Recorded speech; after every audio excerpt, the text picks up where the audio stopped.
Ang anak po ba na si Kristo ay siya rin ang Diyos Ama?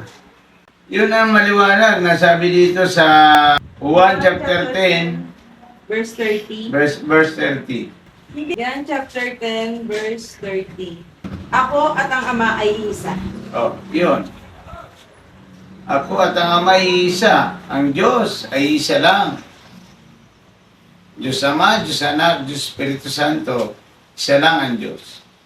Pero nga, ang Panginoon nga, mayroon siyang mga sikreto na Diyos na hindi natin maabot. Yes, correct. Kasi ang pag-iisip ng tao ay hindi ang pag-iisip ng Diyos kasi hindi mo pwedeng lamangan ang Diyos kasi siya ang lumikha sa atin. Correct. Kaya sabi niya sa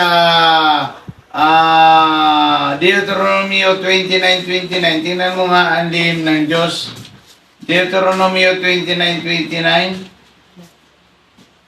Tingnan natin kung ano ang katangian ng Panginoon.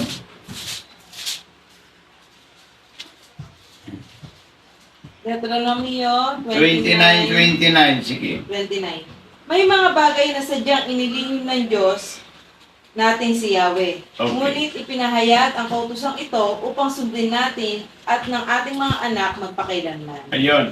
May mga lihim na inilihim sa atin ng Diyos. Ibig sabihin, mga hindi natin kayang abutin ang ating pag-iisip.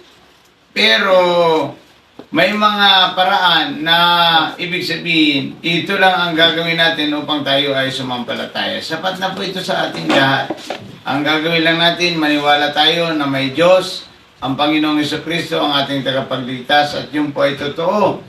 Mula sa Genesis to Revelation ay si Jesucristo ang tagapagligtas ng lahat ng tao.